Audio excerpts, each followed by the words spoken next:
আসসালামু আলাইকুম বন্ধুরা, আশা করি সবাই ভালো আছেন। আবারও একটি নতুন ভিডিওতে আপনাদের স্বাগতম।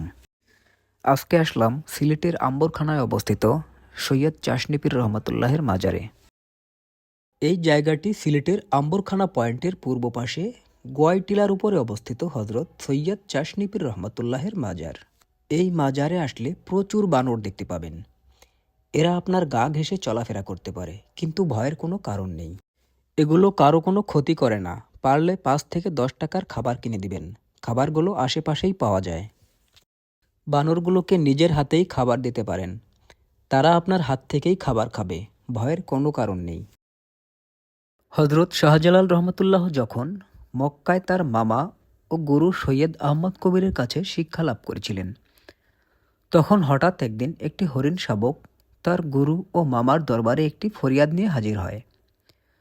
ফরিয়াদটি ছিল একটি বাঘের বিরুদ্ধে।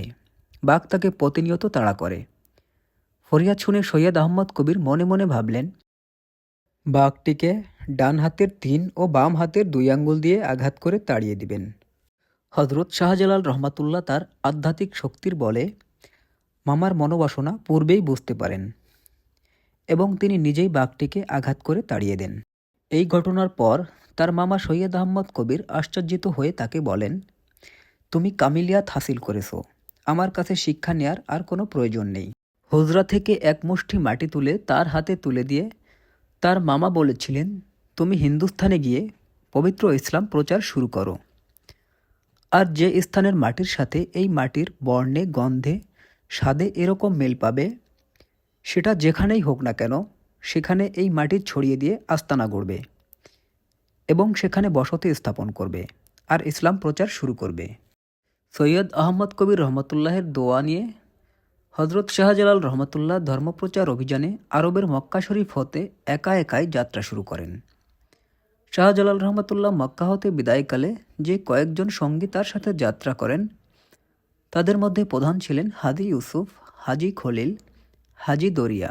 ইয়েমেন থেকে আরেকজন সফর সঙ্গী ছিলেন, যিনি ছিলেন ওই আরবের পবিত্র মৃত্তিকার তহবিলদার, যাকে হজরত শাহজালাল রহমতুল্লাহ আরবের পবিত্র মাটি দিয়ে বলেছিলেন, আমরা যে পথেই যাই না কেন আপনি ওই পথের বিভিন্ন স্থানের মাটির সাথে আমার দেয়া এই মাটির বর্ণে, গন্ধে, স্বাদের মিল খুঁজে দেখবেন প্রতিনিয়ত। যে স্থানের মাটির সাথে এই মাটির বর্ণে, গন্ধে, স্বাদে একই রকম মিল পাবেন আমাকে জানাবেন।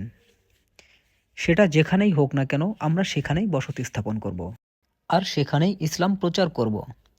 তিনি হলেন সৈয়দ শেখ আলী।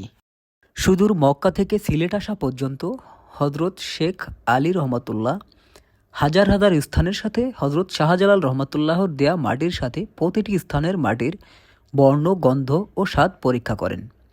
সৃষ্টিকর্তা তাহার হাতে, নাকে ও জিহ্বায় এমন কিছু অলৌকিক ক্ষমতা দিয়েছিলেন, যে কোনো ধরনের যন্ত্রপাতি ছাড়াই তিনি শুধুমাত্র হাত, নাক ও জিহ্বা দিয়ে তিনি মাটির গর্ণ, বন্ধ ও স্বাদ পরীক্ষা করতে পারতেন।